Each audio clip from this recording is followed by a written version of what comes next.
자, 테마 35는 커뮤니티 비즈니스인데 요거는 9급에는 없어요. 7급에 문제가 좀 있었고요. 그 다음에 NGO로 넘어 들어가겠습니다. 자, 정부가 실패했습니다. 그 서비스를 민간 기업에 넘겼죠. 시장한테. 근데 시장에 넘겨버리면 좋은 건 효율성이 좋아져요. 근데 형평성이라든지 책임성은 약화되잖아요. 또 가격으로 공급했을 때 문제가 있단 말이야. 이러니까 누가 등장한다? 공동체가 등장해요. 분명히 법적으로 민간이지만 공적 활동을 하여 시민들이나 개인으로 한다면 시민들, 이게 조직화되면 시민단체 NGO가 될 겁니다. 그래서 시민사회가 더 넓은 개념이고 이 시민사회 안에는 누구도 있다? 개개인의 시민도 있고 시민단체도 있다는 겁니다. 또 이익단체와 달라요.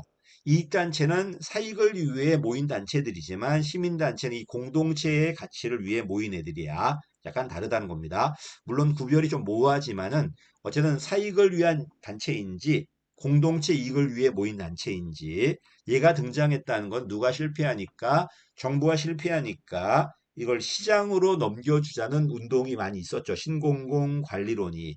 이게 문제가 있으니까 90년대 아니야 시민들도 참여하겠다 공동체도 참여하겠다 얘가 들어오고 있습니다. 나중에 신국정 관리론 유거번스론 또는 신공공 서비스론과 많이 관련돼 있을 겁니다.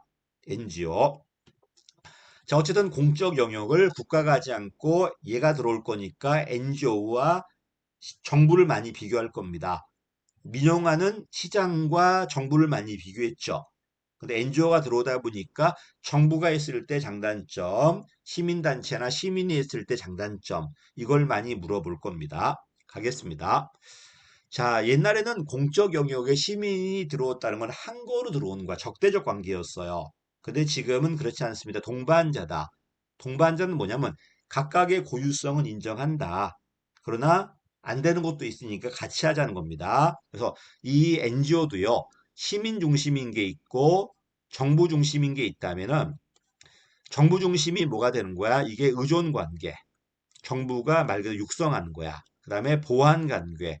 돈은 정부가 되고 생산 NGO한테 맡기는 거. 그 다음에 제일 좋은 게 동반자 관계. 동반자 관계. 여기로 가면은 뭐야? 대립 관계, 대체 관계가 나와요. 대체 관계는 말 그대로 정부를 대체한다는 거고요. 근데 그거는 현실적으로 불가능하겠죠. 대립은 갈등이야. 어떤 서비스를 놓고 정부와 NGO 간 갈등이 있다는 소리고요. 동반자는 너도 인정한다. 너도 인정해라. 그 다음에 안 되는 건 같이 하자 이런 의미고 얘는 돈은 정부가 되고 생산은 NGO한테 맡기고 상호 의존 관계고 얘는 일방 의존 관계예요. 일방적으로 정부가 정부 이익을 위해서 NGO를 육성하고 지도하는 겁니다. 주로 후진국 국가들이죠. 그래서 적대 관계보다는 동반자 관계로 확산되고 있다 맞는 말이고 그다음에 2번 틀렸죠. 생산 비용을 정부가 대고 생산은 NGO가 한다. 대체 관계가 아니라 이건 뭐야? 보완 관계야. 답은 2번이네요. 그다음에 비영리는 시장과도 다르고 누구와도 달라? 정부와도 달라요. 그지? 시장과 다르니까 이익을 분배하지 않는다. 이익은 추구할 수 있어도 이익을 구성원들에게 나눠주는 게 아니라 공익을 위해 사용하고요. 또 공익 추구하고요. 정부는 강제적이고 그러지만 얘는 자율적이야.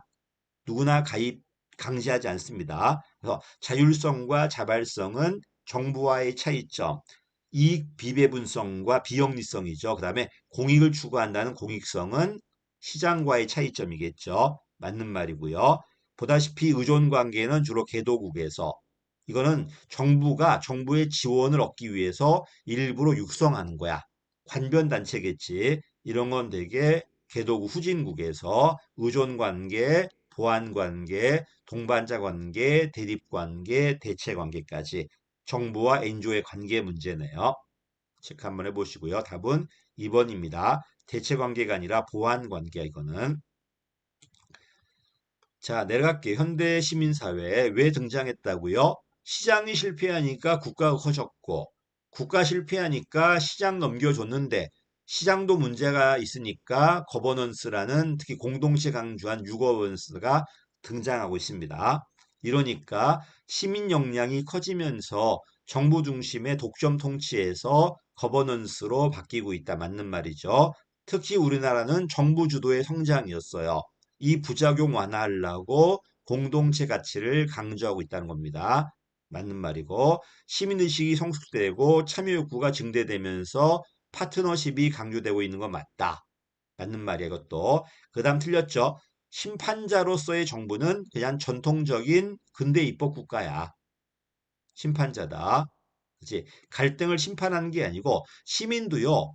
개인적 시민도 있고 큰 시민 단체도 있어요. 힘의 차이가 있단 말이야. 이러니까 정부는요. 가만히 있는 게 아니라 얘네들이 모여가지고 담론할 수 있게 조종하는 거야. 능동적 개입자야. 다만 직접 하는 게 아니라 시민들이 모여가지고 합의할 수 있게 담론할 수 있게 조종하고 총미하는 거지 단순하게 중립적 심판자가 아닙니다. 중립적 심판자는 전통적인 누구다? 근대 입법 국가야. 다양한 사익을 추구한 이익단체들이 갈등이 있더라도 서로 합의할 거니까 중립만 지켜주면 된다는 겁니다. 심판자다. 그래서 이 심판자가 아니라 뭐가 돼야 돼? 촉진자, 조정자 이런 사람이 돼야 돼. 답은 4번이 가장 거리가 멉니다. 능동적 개입자인데 직접 하는 건 아니에요.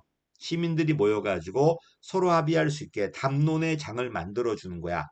이제 결정을 하는 게 아니라 담론할 수 있게 분위기 조성해주고 약자 이익도 반영할 수 있는 공간을 만들어주고 왜? 시민도 대등한 게 아니니까요. 이런 것들 답은 4번이 가장 거리가 멉니다. 자, 그 다음에 5번입니다. NGO야 정부와 비교해야 돼요. 자, 여러분 정부하고 시장을 비교한다면 시장이 훨씬 더 전문적이에요. 그치? 근데 정부와 공무원들하고 시민들과 비교한다면은 얘는 직업 공무원이고 얘는 자기 직업이 있으면서 부수적으로 공익에 참여한 친구들이잖아. 얘가 더 전문적이에요. 그래서 틀렸다 1번. 전문성은 오히려 시장과 비교한다면 시장이 제일 전문적이고 정부와 시민들을 비교한다면 오히려 정부 공무원들이 저 전문가들이에요. 됐지? 답은 1번이 틀렸습니다. 이 친구는 정부와 시장을 감시하는 게 주 역할이야. 감시 견제. 근데 지금은 감시와 견제만 하는 게 아니라 공공 서비스를 직접 생산하기도 해요. 공동 생산이라고 그래요. 근데 이 시민들은 보다시피 이상적이야, 너무. 환경단체, 너무 이상적이죠? 이런 이상주의에 치우쳐져 있고요. 또 잘못되더라도 법적으로 얘가 책임을 지는 게 아니에요. 이러다 보니까 무책임하다는 비판을 받기도 합니다. 책임은 결국 정부가 져야 돼요. 됐죠? 그래서 환경이든 뭐 이런 것들 참 좋은 건데 너무 이상적이다. 또 잘못되더라도 무책임하다. 그지? 예를 들어서 원자력을 하지 말자. 그러면 대안은 있는가? 원자력이 환경에 위해를 가하고 인간 생명에 위해를 가하니까 하지 않는 게 맞다.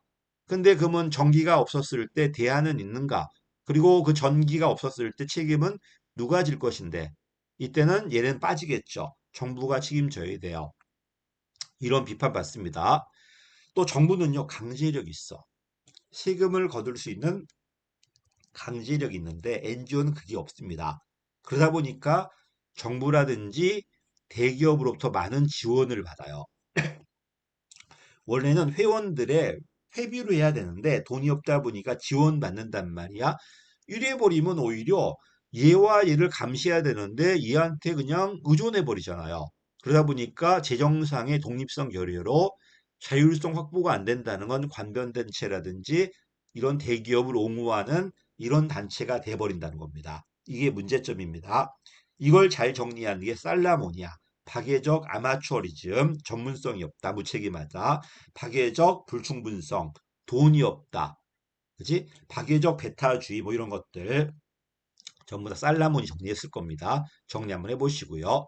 가장 틀린 건 뭐다? 전문성이 떨어진다는 겁니다. 답은 1번이야. 자, 그 다음에 사회자본이 나와요. 자, 국가는 강제력이에요. 시장은 가격과 경쟁이죠. 이런 공동체는 대개 사회자본론이고 90년대 이후에 많이 강조돼요. 그치? 사회자본론은 참 좋은 얘기인데 들어올 때 별로 안 좋게 들어와요. 선진국과 후진국을 가를 때 옛날에는 경제력이었어. 근데 경제력이 지금 후진국이 더 좋단 말이야. 지금 우리나라 같은 나라들, 일본, 그치? 중국 막 더 좋아졌잖아요. 이러니까 선진국이 우리 공격할 때 경제력을 하는 게 아니라 너가 얼마나 신뢰가 있는가, 부패 지수가 높은가 낮은가, 이걸 가지고 선진국인가 후진국인가가 갈라요. 됐지? 그러면 90년대 사회자본론이 논의돼요. 선진국의 GDP 구성을 보니까 사회자본이 거의 60% 70%야. 근데 후진국은 20%밖에 안 돼요. 인적 자본과 물적 자본이 있는지 모르겠지만 사회 자본이 없단 말이야. 이러니까 후진국을 개발할 때 사회 자본을 더 개발한다면은 훨씬 더 개발하기 쉽겠죠. 이러면서 사회 자본론이 논의되는 거예요. 됐죠? 사회 자본론. 자, 사회 자본은 거시가 있고 미시가 있어. 거시는 이 전체 네트워크야. 신뢰라든지 그지 공적 신뢰야. 개인적 신뢰가 아니고요. 호혜적 규범. 이 공동체의 규범이 있는데 누구한테나 공정하게 들어간다는 거야. 그래야지 뭐가 만들어져? 수평적 네트워크가 만들어져. 이게 거시가 되고요. 미시적으로는 여기에 참여할 수 있는 사람의 능력이 있어야 나도 기여할 수 있어야 되잖아요. 그리고 이 사회로부터 공동체로부터 얻을 수 있는 이득도 있어야 돼. 그래서 출발점에 사회 전체 네트워크나 것이 개인의 능력이나 이득이다 미시가 돼요. 보니까 사람들이 협력하게 만들도록 그 공동체 사람들이 공의한 목적을 효과 성취하게 만드는 보다시피 공적 신뢰, 호혜적 규범, 수평적 네트워크, 거시적이네요. 맞는 말이고요. 자, 푸트남 똑같은 이탈리아 연구야. 똑같은 이탈리아 인적 자본과 물적 자본이 좋아 똑같아요. 그래도 사회 자본이 강한 동네가 있고 약한 동네가 있는데 강한 동네가 훨씬 더 잘 살더래요. 그 얘기야 지금. 그래서 똑같은 인적 자본과 물적 자본이 있더라도 사회 자본이 있는가 없는가에 따라서 그 지방마다 성과의 차이가 있다는 겁니다. 그 얘기고요. 그래서 뭐 결론이 북부는 사회 자본이 많고 남부는 작으니까 남부는 가난하고 북부는 부자다 이렇게 설명하더라고요. 근데 전통적으로 북부는 무역이 잘 되니까 연결돼 있잖아. 부유했던 거고 남부는 없잖아요, 지금. 올리브밖에 없는데 뭘 그래. 예, 저는 그때 비판했던 겁니다. 말도 안 되는 소리 하고 이제 하고 있어.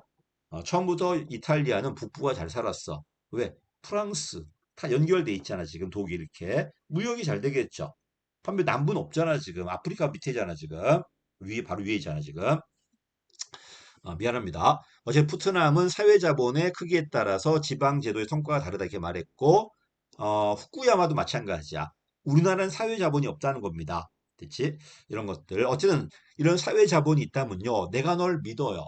내가 널 감시하거나 통제하지 않아도 되겠죠. 가만 놔둬도 서로 호혜적으로 행동할 거니까 거래 비용이 낮아지고 서로 믿으니까 공유할 거니까 혁신도 가속화된다는 겁니다. 근데 문제가 뭐냐면 사회자본은 요 공동체야.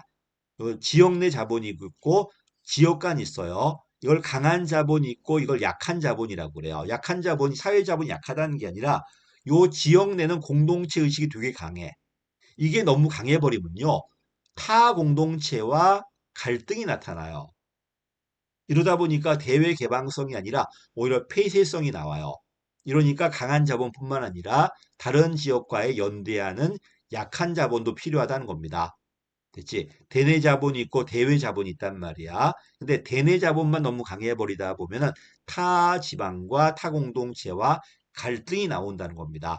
틀렸죠? 신뢰와 네트워크는 요 내에서 너무 강해버리면은 타 집단과 갈등이 나오다 보니까 오히려 창의성을 저해하고 집단 간 배타주의가 나올 수 있다는 겁니다. 이러니까 모두 필요하다. 이런 연대 같은 약한 자본도 필요하다는 겁니다. 이걸 결속 자본이라고 그러고 타 집단과 연결시켜주는 걸 교량 자본이라고 그래요. 결속 자본만 강하다 보면은 타 집단과의 갈등이 나오니까 교량 자본도 필요하다. 결속 자본은 집단 내, 교량 자본은 집단 간, 결속 자본이 강한 자본, 그다음에 교량 자본이 약한 자본이라고 그래요. 자본이 약하다는 게 아니라 좀 느슨하다는 거지, 이렇게. 틀렸죠. 답은 4번이 가장 틀렸습니다. 옛날에 사회자본은 장점만 나왔는데 이제 사회자본의 문제점도 물어보더라고요. 또 사회자본 너무 강해버리면 요 개인의 창의성이 떨어져요. 창의성을 죽여버리겠죠. 왜? 집단성만 강조되다 보니까 집단주의다 보니까 요 개인의 자유가 침해될 수 있다는 겁니다. 이런 것도 있어요. 자, 내려가겠습니다. 사회자본. 자, 형성되는 모습이죠. 1번 틀렸어요.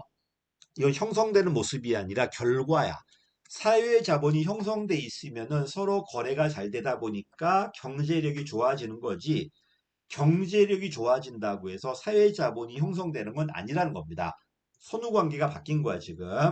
서로 믿고, 신뢰하고, 호혜적이고, 그다음 수평 네트워크 만들어지고 서로 교환하다 보니까 경제력이 좋아지는 거지, 경제력이 좋아지니까 서로 믿고 이렇게 되는 게 아니야. 답은 1번이 가장 틀렸어요.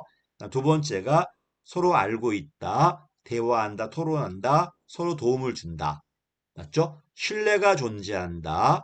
그다음에 호혜적 규범을 공유하고 있다. 이 거시적이네 전부 다. 답은 1번이 가장 틀렸습니다. 이거는 원인이 아니라 형성되는 모습이 아니라 형성된 후의 결과 문제입니다. 답은 1번이야 지금. 여기까지가 사회자본 문제네요. 몇 개 없지만은 타기출 문제 되게 많아요. 7급 문제. 그래서 여기 몇 개 없다고 해서 몇 개 안 나온 게 아니냐 지금. 봐두시고 그다음에 이거 말고도 뭐 공동생산, 그다음 법도 있고요. 사회기업 육성법도 있는데 이런 건 7급에만 나왔어요. 그러니까 안 나왔기 때문에 오히려 9급에 이런 게 나올 수도 있어요. 7급 기출할 때도 이런 문제가 나왔을 때 꼼꼼하게 챙겨놔야 돼요. 어차피 다 돌고 돌아요. 7급이 없는 게 9급에 있을 수도 있고 9급이 없는 게 7급에 있을 수도 있어. 내가 달아놓은 거는 분명 기출 문제가 있기 때문에 달아놓은 거란 말이야. 그치? 여기 없다고 해서 넘어가지 마시고 일단 9급을 먼저 정리하신 다음에 요 비어 있는 것들은 나중에 다른 기출 문제 푸시면서 메꿔 놓아야 돼요. 오히려 걔가 더 유망합니다. 그렇죠? 우린 비영리 민간단체 지원해요. 행안부가 지원하고 시도가 지원해요. 금전적으로. 물론 기업으로부터 협찬받을 수도 있을 거고요. 근데 법에는 기업은 안 나올 거고 행안부 장관과 시도지사가 지원한다. 세금도 감면해 주고요. 이런 게 막 나올 겁니다. 이 공동생산은 민영화와 달라요. 민영화는 민간 기업이 돈 받고 하는 거고 공동생산은 자주활동과 되게 유사해요. 스스로 내가 쓰려고 생산했는데 그 결과 이 공동체도 같이 쓸 수 있다는 겁니다. 됐죠? 자주활동과 되게 유사하니까 나중에 한번 정리하십시오. 여기까지가 이제 공공 서비스까지야. 그 다음에 이제 학문으로 넘어 들어가요. 또 한 파트가 끝난 거야 이제. 여기까지 하겠습니다. 감사합니다.